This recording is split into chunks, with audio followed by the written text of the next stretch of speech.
खींचो, खींचो, जोर से खींचो। अरे कहाँ है? दिख क्यों नहीं रही? खींच, खींच। हाँ, हाथ लगा क्या? निकल जा यार। अरे ये इतनी तेज बॉल मारता कौन है? अभी तो यहीं गिरी थी। कहाँ चली गई? पीछे जाइए। हाँ, थोड़ा और पीछे। धीरे धीरे देखो। एक बोरी पर हाथ लगा है, दूसरी पर भी। शायद इनके पीछे अटकी हो। आओ, इधर आओ, इन बोरियों की तरफ। अरे यार, यहाँ तो इतनी सारी खाद की बोरियां पड़ी हैं। इस ढेर में बॉल मिलेगी भी कैसे? जरा नीचे देखो। हाँ, नीचे झुको। ध्यान से देखो। आंखें खोलकर उसी तरफ देखो जहां गिरी थी। थोड़ा और नीचे। अरे रुको, ये क्या है? ये तो खून। खून कैसे? हेलो, हेलो डॉक्टर, आपकी आवाज नहीं आ रही है, कसक है। मैं बाहर जाकर ठीक से बात करता हूँ। ये नेटवर्क भी ना। अजीब मुसीबत है। और इधर बिट्टू भी जिद पकड़कर बैठ गया है। कहता है, मुझे मेरी बॉल अभी चाहिए। अरे कहाँ ढूंढूं मैं उसकी बॉल इस कबाड़ में? ढूंढ रहा हूं ना। तुम हॉस्पिटल मत जाओ अभी। रुक जाओ। हटा लो ये बोरी। हाँ, ऐसे। लो ये, संभाल कर। संभाल कर।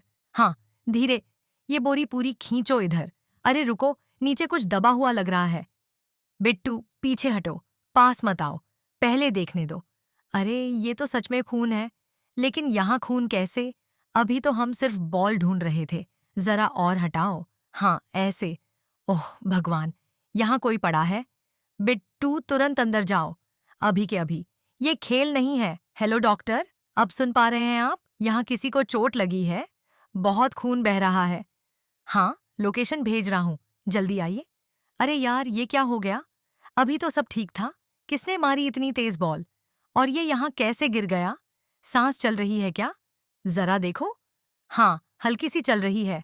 पानी लाओ कोई। जल्दी। नहीं बिट्टू, रो मत बहा। तुम्हारी बॉल मिल जाएगी। लेकिन पहले अंकल को बचाना जरूरी है। अरे एम्बुलेंस को फोन किया क्या? जल्दी करो। वक्त बहुत कम है। हे भगवान, बस इन्हें कुछ हो ना जाए। सांस बहुत हल्की है। जल्दी करो। देर मत करो। हाँ, सिर थोड़ा ऊपर करो। नहीं नहीं, ऐसे नहीं, संभाल कर। खून और बह रहा है। बिट्टू अंदर गया क्या? उसे यहाँ से दूर रखो। ये नज़ारा उसके लिए ठीक नहीं है। अरे कोई कपड़ा लाओ। साफ कपड़ा। घाव पर दबाना पड़ेगा, नहीं तो हालत और बिगड़ जाएगी। हेलो, एम्बुलेंस कितनी देर में पहुंचेगी? क्या मतलब 10 मिनट? यहाँ हर सेकंड भारी है। डॉक्टर साहब, हम घाव पर दबाव बना रहे हैं।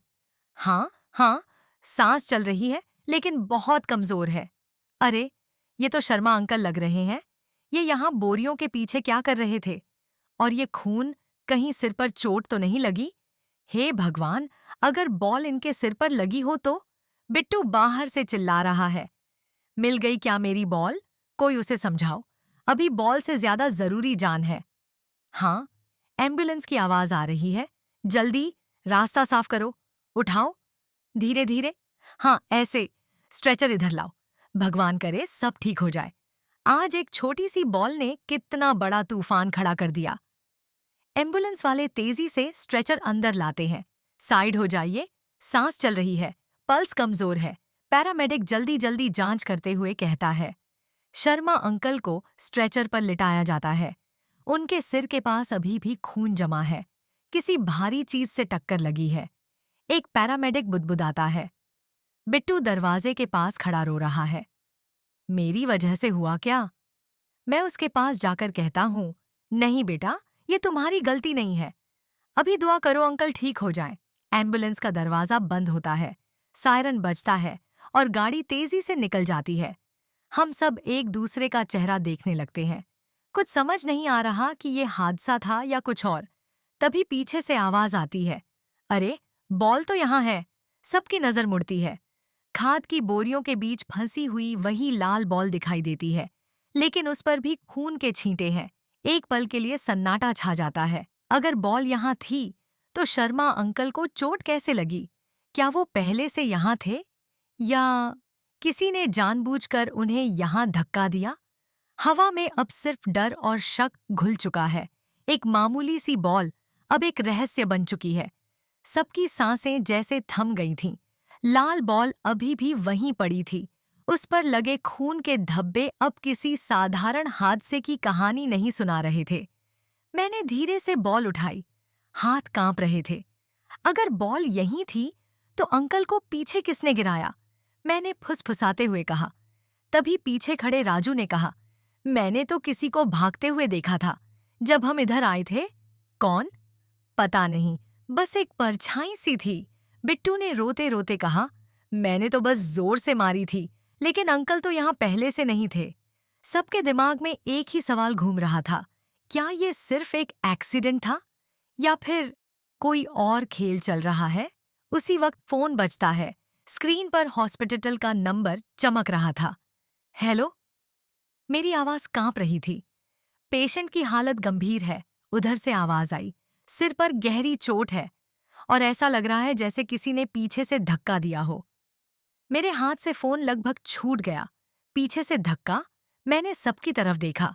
अब ये सिर्फ बॉल ढूंढने की बात नहीं थी, ये सच्चाई ढूंढने की शुरुआत थी। खाद की बोरियों के पीछे जमीन पर कुछ और भी पड़ा था। एक टूटा हुआ बटन और मिट्टी में जूते का गहरा निशान। मैं झुककर उसे देखने लगा। जिसने भी ये किया है वो यहीं आसपास है। अब खेल बदल चुका था और असली तलाश अभी शुरू हुई थी। मैंने कांपते हाथों से वो टूटा हुआ बटन उठाया। सफेद रंग का, थोड़ा सा खून लगा हुआ। ये किसी शर्ट का लगता है, मैंने धीरे से कहा। राजू अचानक बोला, अरे ऐसी शर्ट तो मोंटी भैया पहनते हैं। क्या? सब एक साथ उसकी तरफ मुड़े। मोंटी, जो कुछ देर पहले तक हमारे साथ ही खड़ा था और जैसे ही एम्बुलेंस आई चुपचाप वहां से निकल गया। मिट्टी में पड़े जूते के निशान भी बड़े साइज के थे, बच्चों के नहीं, किसी बड़े आदमी के। अब बात साफ हो रही थी, ये हादसा नहीं था। तभी बिट्टू ने डरते डरते कहा, जब मेरी बॉल उधर गई ना, तब मोंटी भैया पहले से बोरियों के पास खड़े थे। उन्होंने मुझे डांटा भी था कि इधर मत आना। सबकी रगों में सन्नाटा दौड़ गया। मैंने तुरंत फोन निकाला और मोंटी को कॉल लगाया। Switched on. ये और शक की बात है, मैंने दांत भींचते हुए कहा। तभी फिर हॉस्पिटल से कॉल आया।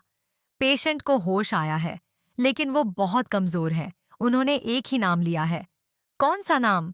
मेरी सांसें रुक गईं। उन्होंने कहा, मो मो, और फिर बेहोश हो गए। अब किसी शक की गुंजाइश नहीं बची थी। मोंटी ने आखिर ऐसा क्यों किया? क्या उसका शर्मा अंकल से कोई पुराना झगड़ा था या बात कुछ और ही गहरी है? बाहर हवा तेज चल रही थी। खाद की बोरियां हिल रही थीं, जैसे वो भी इस राज की गवाह हों। अब हमें सिर्फ एक काम करना था, मोंटी को ढूंढना, क्योंकि ये सिर्फ एक बॉल का मामला नहीं था, ये एक साजिश